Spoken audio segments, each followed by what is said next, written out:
Ինչպես է Հայաստանը հիշատակված աշխարհի ամենահին քարտեզում։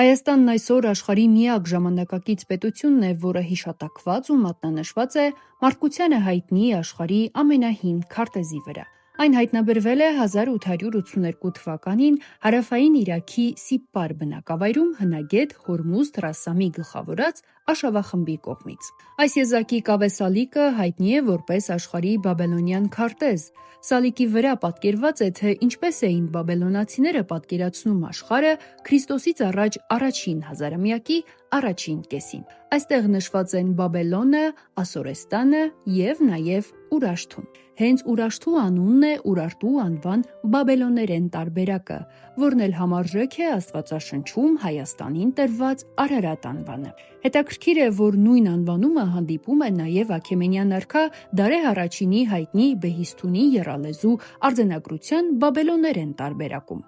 որտեղ Հայաստանը նույնպես կոչվում է Ուրաշթու։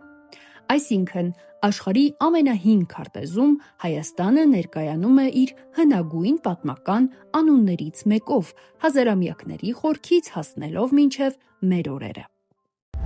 Նախագծի գլխավոր գործընկեր Ակբա բանկ